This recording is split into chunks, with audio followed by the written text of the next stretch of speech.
You're listening to the podcast for all of the news, notes, and breakdowns for your Ohio State Buckeyes. This is Sons of the Shoe with Nick Wilson and Spencer German. Hey guys, Nick Wilson, Spencer German back. It is Sons of the Shoe. We are in between weeks on spring practices. Spring practices returning next week. And so what we have to talk about today is quite a lot about what we heard from Chip Kelly late last week. Some of the changes in college football, whether they're actually good for college athletes, and the most gargantuan punter anyone's ever seen. But as we are a relatively new podcast, please make sure to follow the show wherever you get your podcast, Apple, Spotify. Please make sure to follow the show, the free Odyssey app, 923thefan.com. Also, please remember to follow 923 The Fan, the YouTube channel, which you might be watching us on right now. And don't be afraid to leave comments. We love to get your interaction. Even Michigan fans, when Michigan fans do, we very much enjoy that as well. Every comment matters, I always say. But how you doing, Spencer? I'm good. Very happy to have you back. Not that I mean, listen, I think I did a decent job holding down the fort without you for a couple episodes.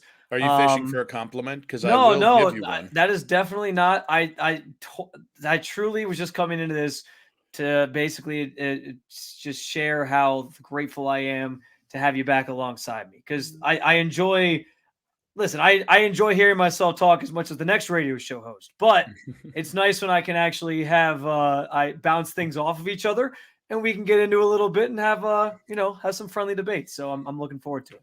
Well, I'm happy to be back. And I will say, I thought it was really interesting.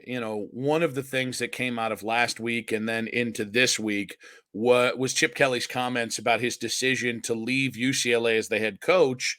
And, you and I debated previously, why does a man go from UCLA as the head coach to being the offensive coordinator at Ohio State? In fairness, he interviewed for multiple NFL offensive coordinator jobs. It just felt like he was done being the head coach at UCLA. And so while we've debated that, it was interesting to hear Chip Kelly make these comments just in the last couple days here. Yeah, no, I talked a little bit about some of his comments. He had like a formal press conference and we'll play some of the audio from that here in a second about his decision. But I had a clip about just, him coming here and what the offense is going to look like and how excited he was to make it. It's like having to be a collaborative effort between him and Ryan Day. But I get the sense that he's coming into it sort of bright-eyed and bushy-tailed. And, we can read between the lines on some of the things that he says when we play this audio here in a second. But I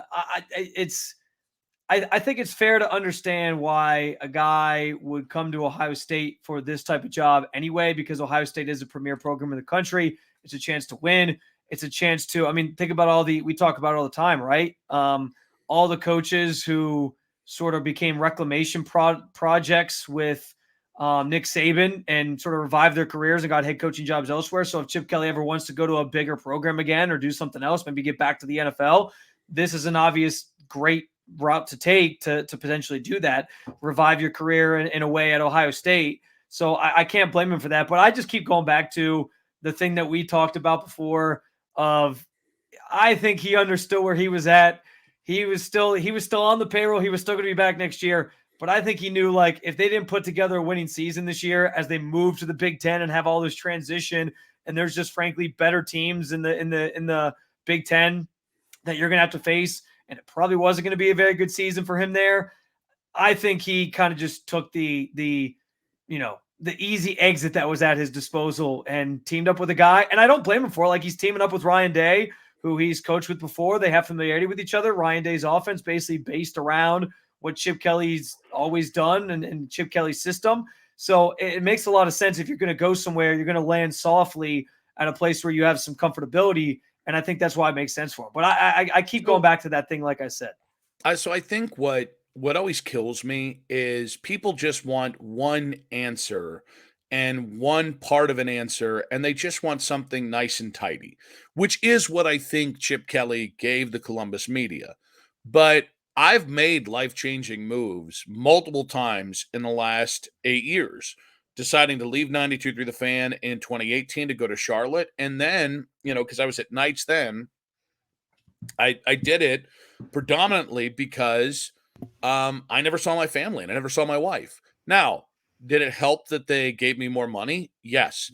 Did it help that it was part of the day lineup and that the life in general would be more manageable? 100%. But it was also that first thing. So this idea of, when I came home, did they give me more money? Yes, they did. Was it a more prestigious job? Yes. Was I coming back to a better station than I was leaving? Absolutely. Was it also about moving my family closer to our family? Yeah, that was pretty much the number one reason. But there were 4 other reasons on top of it. But for some reason, we just need the nice and tidy answers that coaches give us. And the truth is, you can't tell me that if Chip Kelly was coming off a 10-win season, he'd be the Ohio State offensive coordinator. No. And I think there's a lot of validity to what he said for guys like him, where you might see more guys decide they'd rather be coordinators, whether it's in the NFL or college, than be the head coach at a program that it's harder to win at, like UCLA. That's what made the Bill O'Brien thing so fascinating, is that guy's so Machiavellian. He'd rather be the head coach right now at Boston College than the OC right now at Ohio State and maybe the head coach at UCLA next year. Or USC next year. You know what I mean? Yeah. So it's just been interesting to watch. But I wanted to play, which part of the sound do we have from him talking about the decision to come to Ohio State? Yeah, so I think this is a perfect place for it, because you talked about just the family factor for you and the happiness of your family and yourself. And that's the segment we have for you here, was just kind of his quote on wanting to be happy as a college coach, which is obviously the career path that he loves. So we'll play this for you here. It's about 30 seconds. We'll react on the other side. John Lennon, when he was a little kid, that had an assignment of what do you want to be when you grow up, and he said, I want to be happy. And then his teacher said, I don't think you understand the assignment. And his mom said, I don't think you understand life. So I just want to be happy. And I'm really happy coaching a position, really happy to be at this place. It would have taken a special place for me to leave UCLA, because I love those players and I love that coaching staff. But to be here with Ryan, I had a great relationship. I've known Ryan since he was a little kid. So I think a lot of things just fell into place that way. So I love the John Lennon quote, and I am a sucker for this. Something that popped up when I was listening to this, because I think it's a big part of this. I think the bigger part might be he saw that his time in UCLA was running out, and that either an offensive coordinator job in the NFL or the right offensive coordinator job in college, that was the right opportunity to take for his career. I really do believe that he'll be happier, that there are some people that are just happy as coordinators. And so if this is what that is for Chip Kelly, he just would rather draw up plays, do some recruiting, but he now gets to coach guys again. What I would say is, there's not one archetype. And what's befuddling to me is that now we have head coaches all trying to fit into the CEO role. Yeah. And the truth is, there's some coaches who that's not why you hired them. So what's funny is I've seen a lot of, like Ryan Day's trying to morph into the CEO job, right? But what's funny is that we don't have situations where they're like, well, your best thing is you're a great recruiter and you're great at X's and O's. So we're going to, or maybe you're a good recruiter, but maybe you're not good at talent evaluating, or maybe you're not good at managing NIL or all this stuff. So that we're just going to make that part of the GM's job. I think it's really, again, so a lot of this is specific to Chip. So we're getting in the weeds. I'm getting in the weeds here. But I just think it's interesting that the only real evolution that we're seeing is these X's and O's guys going to more CEO roles, and we're not seeing a diversity of how coaches, basically building around a coach's strengths, which inevitably force a guy like Chip Kelly to feel like he's got to make this career decision. I think that's actually really well said, because it feels like that's kind of the shift. And part of the answer, the long answer that Chip kind of gave to in that press conference, in that conversation, was about how you use the term CEO. He used that term. He used that exact same term to kind of define how college football has changed. When you're a head coach now, you are more of a CEO than anything else. And so to your point, like you said it, Ryan Day is kind of trying to embrace that and take the reins of that and pass off the play calling duties. And that's going to be something that Chip now manages. And I do think it's fascinating. Like Ohio State potentially has a chance to be, I don't know if we can say ahead of the curve, because this is basically what Nick Saban's done for years. I mean, Nick Saban was able to basically bring in an offensive coordinator and say, all right, you're handling that side of the ball, I'll take care of the defense. But I guess the difference is you're kind of putting trust in both your coordinators now to actually do the coaching, while you kind of are the czar over the entire football program. So it's an interesting sort of shift. I think this offseason has kind of proven Ohio State's trying to be at the forefront of some of these changes now, and Ryan Day's really embracing them, which I think is important. But you wonder, like, if this, I feel like it is going to happen. Like, I feel like we are going to continue to see trends where coaches who maybe aren't as inclined. Let me put it to you this way. Nick Saban, he's retiring because part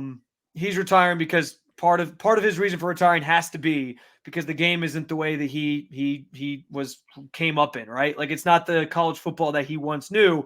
And so he's like, this isn't for me anymore. We're seeing other coaches go places because, well, this isn't what I signed up for anymore.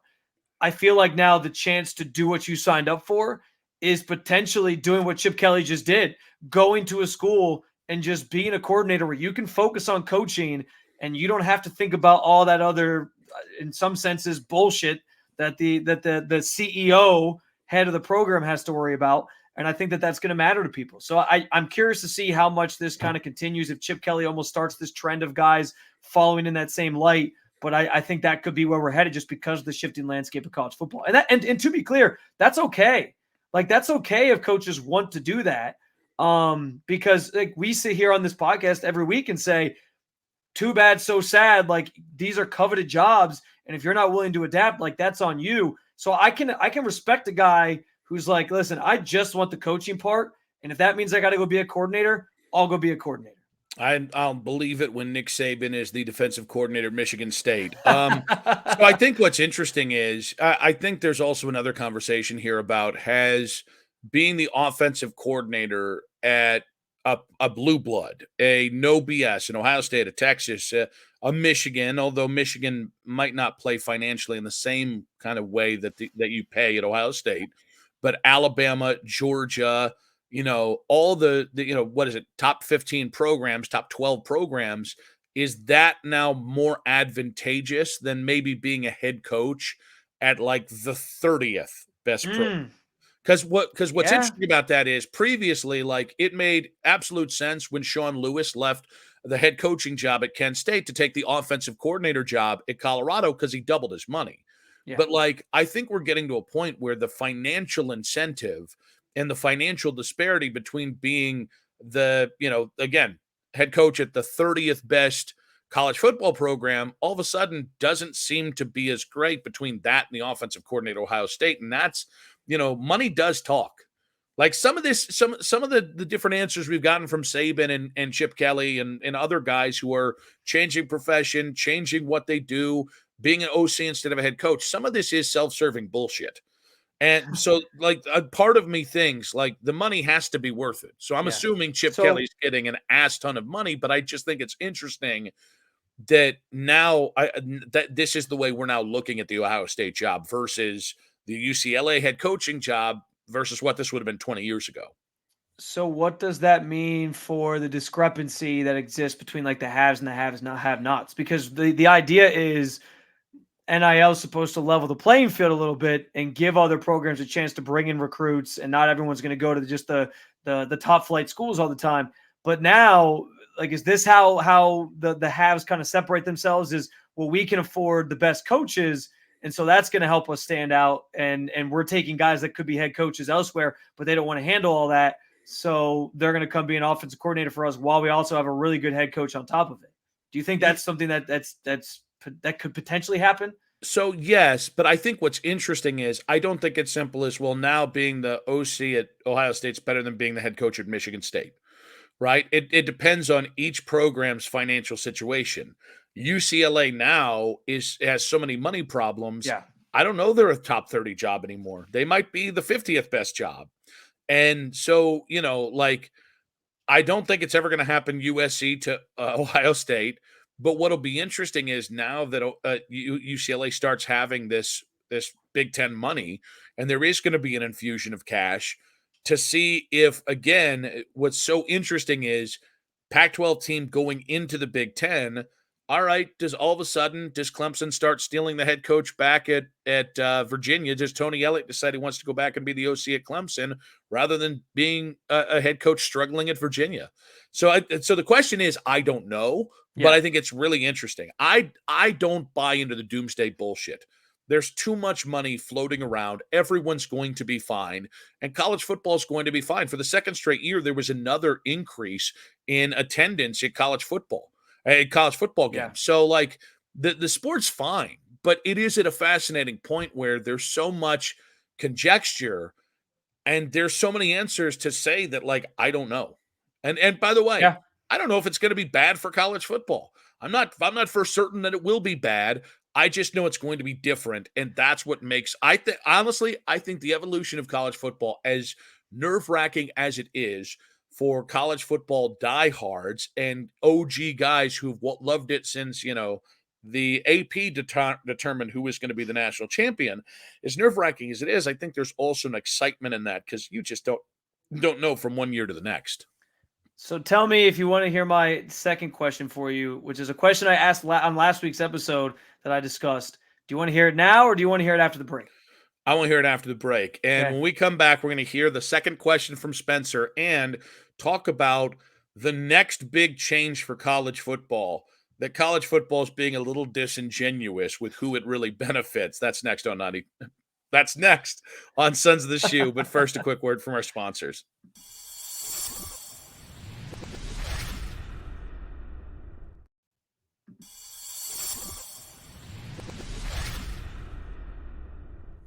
I know that was a long wait for the Sons of the Shoe fans there, so we're just going to jump right in, Spencer. What is the second question we have about the Chip Kelly Ryan Day marriage here? Yeah, so this one we talked a lot in that first time just about like the overarching shift and why Chip Kelly made this decision.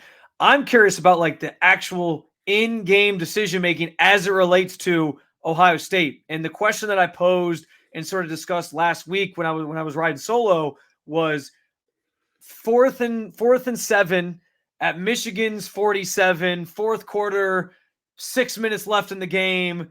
You're down 7 points, or you're down 4 points, whatever it is. You're down by a single. You're down by a single possession. Who is actually designing the play or getting the final stamp on the play that Ohio State's running, or are you just punting like Ryan Day tends to do? That I think that is a fascinating question because we have said it numerous times that one of Ryan Day's biggest bugaboos has always just been in those moments he says he's going to be aggressive and then he puckers up and he gets afraid and he doesn't go for it, or he plays the conservative game. And as much as I believe Ryan Day, especially when he brings in a guy like Chip Kelly, who he trusts, who he's worked with before, and I think we both have agreed, we like this kind of this pairing, and we think it's actually maybe even better than the Bill O'Brien hire because of that familiarity they have with each other. But I am genuinely curious, like, is he giving Chip Kelly the full autonomy on in those moments to be the one saying this is the play we're doing and we're going to execute it, or is he the one coming out there saying like, no, we're calling this play? I think it's a fascinating question. In fairness, the head coach always has autonomy. And I think back to the Super Bowl in overtime where Steve Wilks, the then 49ers defensive coordinator, called zero coverage on a play that was going to get the 49ers beat on that very play. And Kyle Shanahan called a timeout and said, call a different play. So, like, that's a scenario where it's offensive head coach telling a defensive coordinator, yeah, that ain't going to fly here. So I do think, like, the caveat is always I love the Greg Williams cover zero. Well, every head coach ultimately has the autonomy. Now, what I will say is what makes it interesting is now this is offensive head coach on offensive coordinator. Yeah. But I think the number one point is, should Ryan Day always be able to say, no, I don't like that play, call another one? Yes. But who actually makes who's calling the plays, who's trying to call the game in his head? It should be Chip Kelly. The number one thing you can't do is, if Ryan Day were more successful, and when I say more successful, I'm talking if he had more of a distinctive voice as offensive coordinator, if he was Bill Walsh, it's different of him picking out a game or picking out a play in the midst of a game plan and saying, I want this. Yeah. Ryan Day's biggest problem as an offensive coordinator is he didn't have a personality. He didn't have a thing that you fell back on and say, this is who Ryan Day was.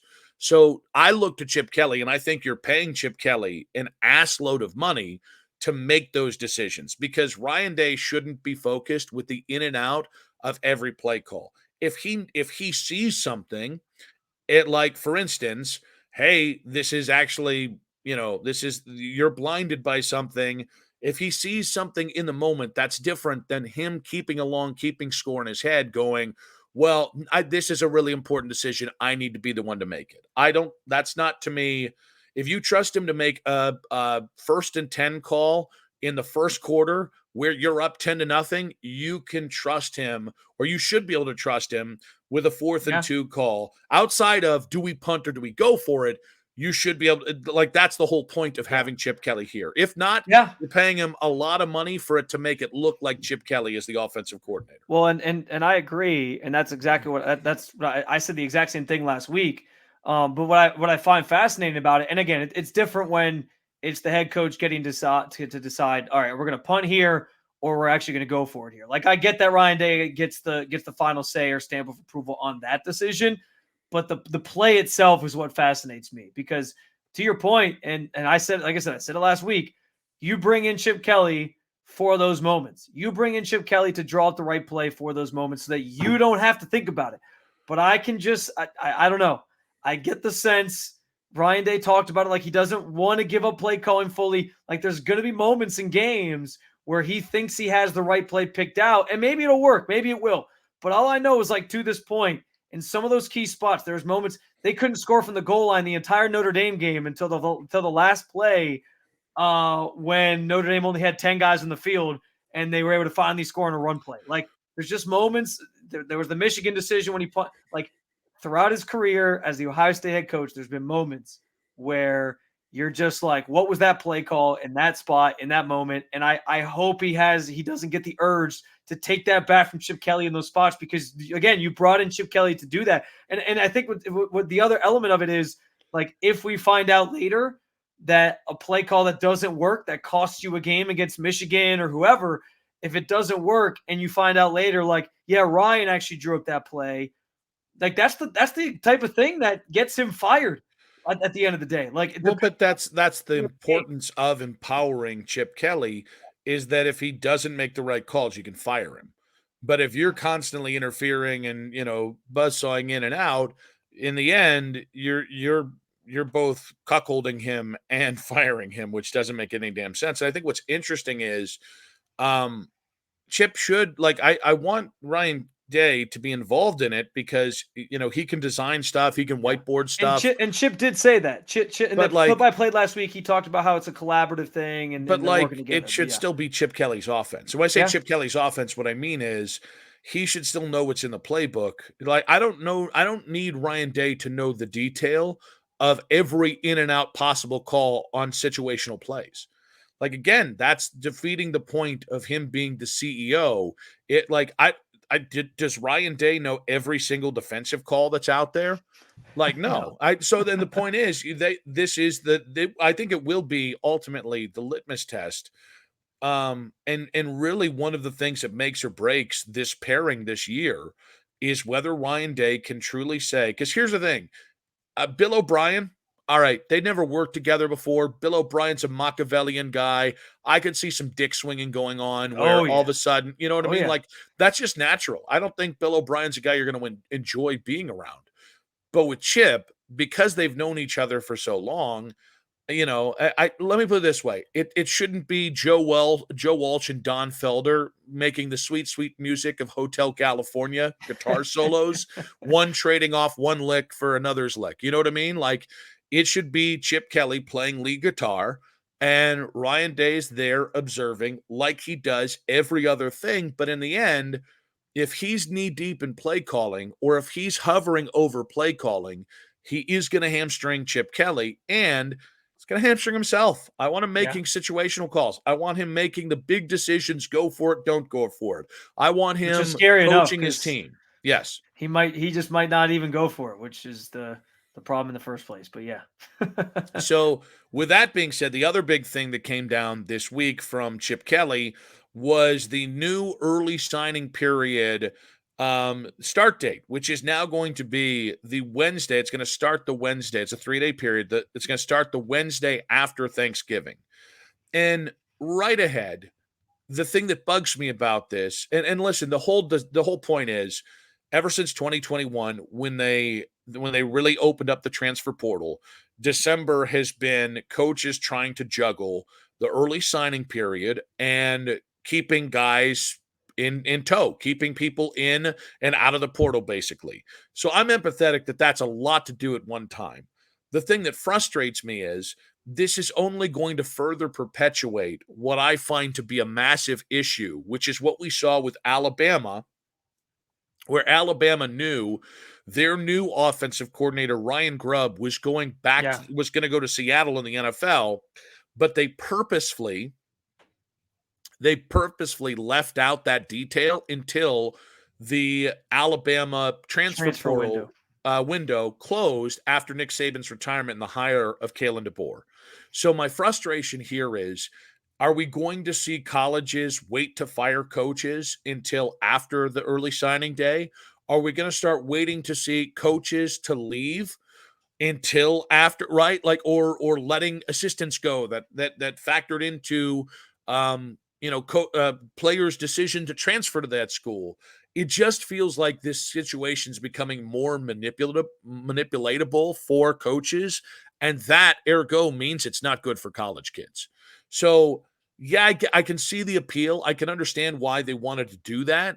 But at the same point, I think the end result is more control over high school kids who, like, then if, oh, hey, by the way, I forgot to tell you while we were signing you, we just fired the offensive coordinator, the reason you came here, then you have to start worrying about things like, well, okay, can that player uncommit? Well, no, they signed their letter of intent. So, like, that's really the first thing I saw was, man, this is just going to give coaches a little bit more power, but it's over kids who don't have a lot of recourses if you do the shady shit. I'll be honest with you.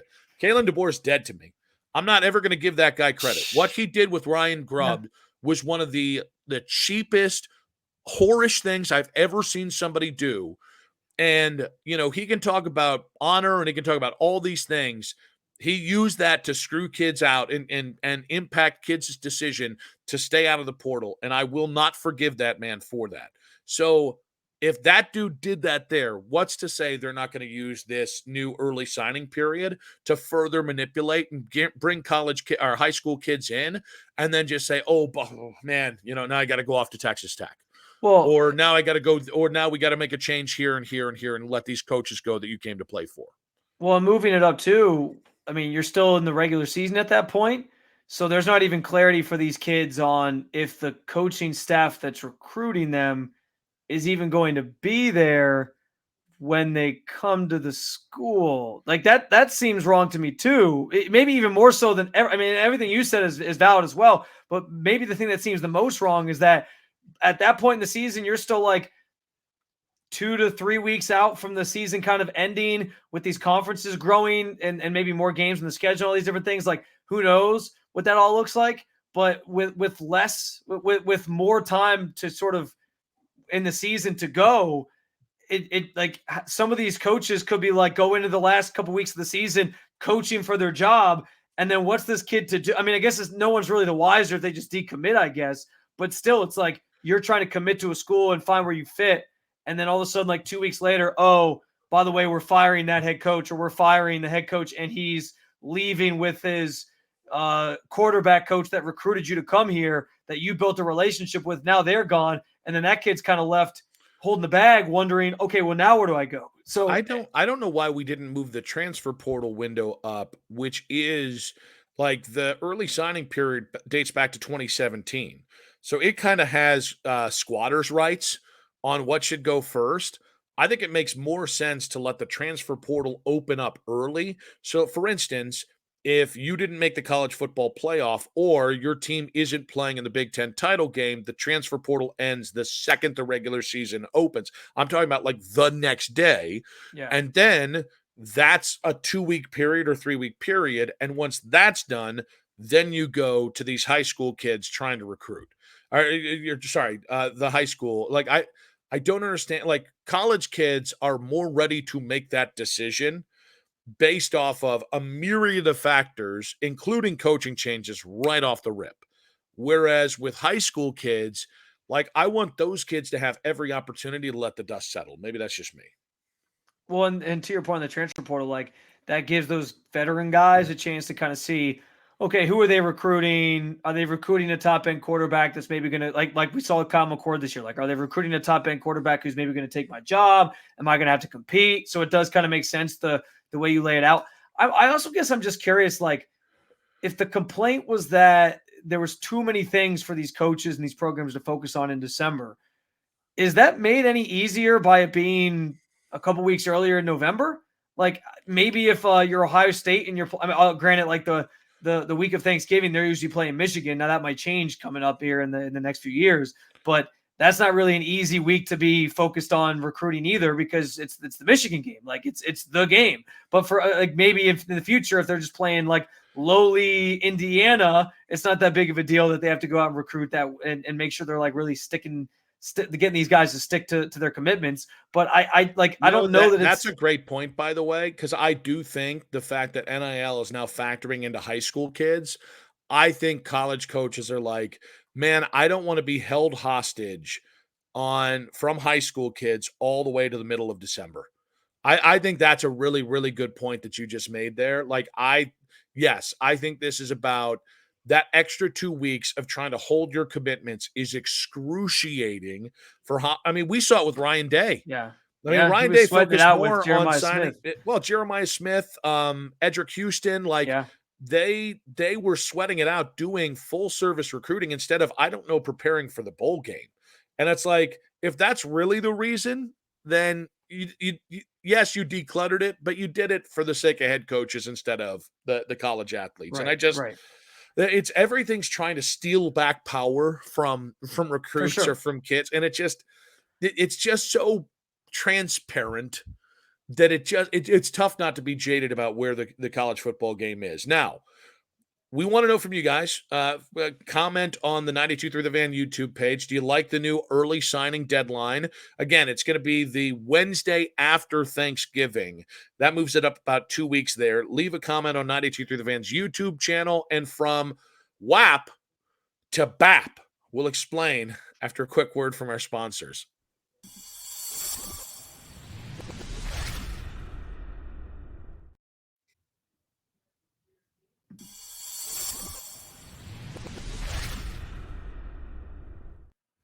All right, guys, very few times in my life have I ever referenced Cardi B in a tease for the next segment. We all know what WAP stands for. I'm not going to say that Does everybody know? I think if you listen to the song, you know. And I think at this point it'd be pretty But how shocking. do we know all of our podcast listeners know what it means? Go ahead and look up the lyrics to Cardi's WAP. Just go to Google and type in WAP. And let us know what comes up. And it should be an Urban Dictionary definition somewhere. And then park that Mack truck in the little garage. With that being said, from WAP to BAP, and that is big-ass punter, because that's what Ohio State got a commitment from. He is 6'7", 255 pounds, out of Australia, no less. And I do have a soft spot for Australian punters. He is Nick McLarty. This dude looks like either an NFL tight end or a future left tackle. And I don't know if you watched the video of him punting. 90 yards, right? Wasn't it 90 yards? It is just stupid. Like the closest I can come to this is my dad's uncle played at Ohio State in the mid 60s. And when I was still really, really young, his name was Uncle Dick. He actually was like a backup punter at Ohio State. And so this dude was like 6'5", 250, and I saw him punt a ball 60 yards. And again, I was like 5.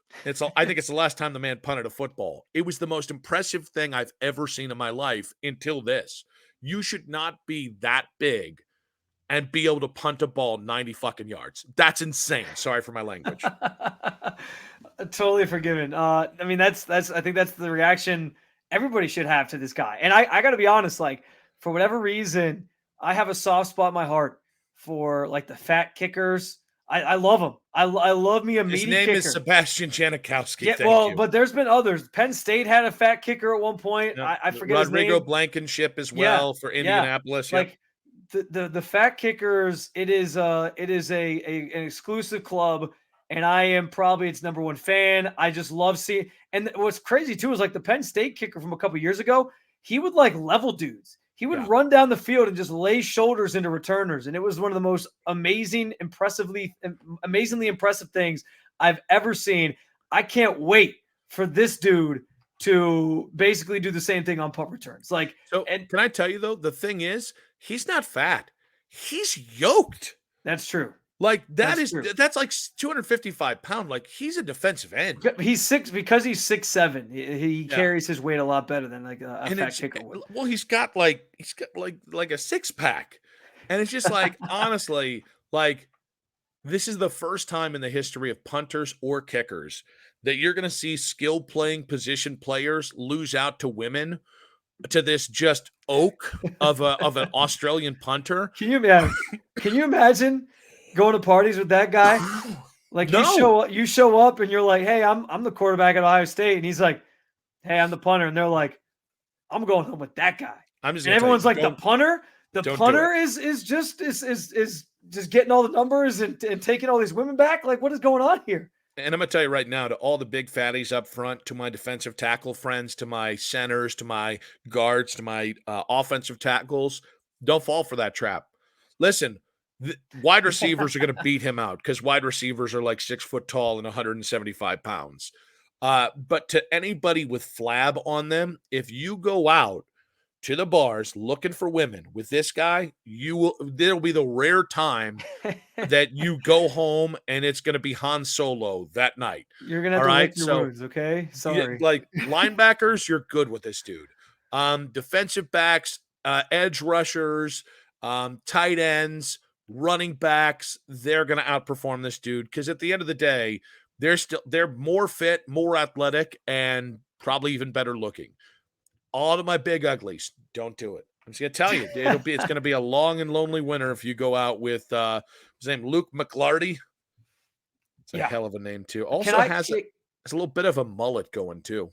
Yeah, Nick McLarty. I love the idea of like Jesse Mirko transferring at the end of the season as almost like I saw the hate that was being slung my way on social media. I know how Ohio State fans were ungrateful for me. And then he gets like Ohio State upgraded. Like it's like you go to your high school reunion and you think you're about to show up and show everybody how great your life is, and then you realize like the nerdy kid that you picked on all the time actually ended up having a better life than you, and you just got to own that shit. Like I love the idea that he left because there was so much hate for the punting situation last year, and then Ohio State theoretically upgraded not only in the looks department for their punter, but also just a guy that can boot the thing a fucking mile. Like it just, now you're actually into something. I wonder if they were like, you know what, Jesse Mirko, bit of a puss. He was a little too sensitive, and we need somebody who can fight a crocodile or like a fully 3-minute once. And so we went and got Crocodile Dundee, but as a punter. He's from Australia too, which is why it's fitting. All right, so we got Sam Herskowitz. He's 5'7", 150 pounds. He's out of Maryland. All right, we got Malcolm King. He's about 5'5". He weighs about 125 pounds. All right. Oh, okay. Here is Luke Badutagej, and he's 5'8" and weighs about 160 pounds. And then Luke McLarty, who's 6'5", 250 pounds, like, do you even go past the stats? Like, do you just see like His all measurements these, are enough. you see all these short king punters who are just going to get their ass kicked. And then you see this Adonis and you're like, I don't care if he can punt the damn thing 40 yards. So we always talk about like the evolution of sports, like Steph Curry, right? Like he changed the NBA because he takes so many threes and now it's a 3-point game. Is this going to be the new thing? Like, is it going to become like certain states or areas are going to like breed these just Hulkian men of punters that are in the ilk of Nick McLarty and they can just go out 255 pounds and boot the ball 90 yards? Like, is that going to be a thing where everyone wants the tough punter? And If it is, it's going to be an international place like Australia. what's right? going to be It just makes sense. What school is going to become punter U? That's the real question. Like Iowa. Iowa's always known for their offensive line, and they're just like out there blocking bales of hay. Tight ends too. Ohio State used to be DBU. Now it's probably wide receiver. Like what school is going to become punter U? It could be Iowa, honestly, because Iowa punts an awful lot. It could be Ohio State. That's true. Now it's whoever's going to corner, because I think Australia makes so much sense. You got a bunch of surfer dudes. They grew up playing soccer, so 90% of those dudes have good legs. They've got great cardio from playing soccer or rugby. And, you just have like a lot of people don't realize this. In Australia, there's just a lot of pretty significantly built human beings. So, like, I think it's either got to be that or maybe, it'd be really cool if, like, the NFL, it might be the Browns, are going to Brazil for the first time this year. It'd be really cool if there was just like a Brazil open tryouts. It'd be like from Brazil to Tuscaloosa. Alabama's already got enough. Brazil to Starkville. If just Mississippi State just started every 3 years, there was a new punter who was like 6'4". And I'm probably overselling Brazilians here because I've known a few Brazilians. They're not gigantic people, but like to me, it's not just about the howitzer for legs. Now I need every punter. There is something about Brazilians that's generally gigantic, but yeah. What could that be? But there is a part of me that now it's not enough just for a punter to be able to punt the damn thing 90 yards. Now I need them to be built like a brick shit house. So if that's Australia, you know who I'd love to see? Have you ever seen the movie The Scout with Albert Brooks? Yes. All right. So basically, Albert Brooks is a scout for the Yankees. His number one pick self-destructs. He's embarrassed. The GM sends him to fucking Mexico because he's a disgrace. And the whole point is the GM is sending Albert Brooks, this renowned scout, to Mexico as punishment where he is to die. And then when he brings back a number one prospect, the GM doesn't believe him and fires his ass on the spot. I'm willing to be the Albert Brooks. But here's the thing. I want to be on retainer for all of the NCAA.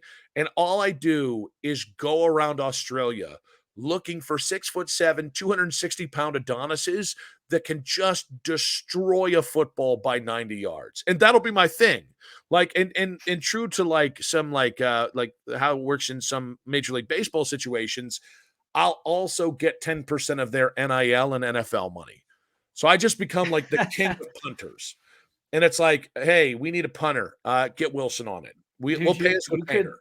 You could definitely find a lane for that. You could become the top scouter, the top punter scout in the country, where you're just bouncing around school. Like basically, you'll be like the Paul DePodesta of punters, essentially. Every asshole in America thinks they can find the next Greek Pat god Mahomes. of punters. That's you. Everybody thinks, oh, I could find the next Pat Mahomes. Good, that's easy.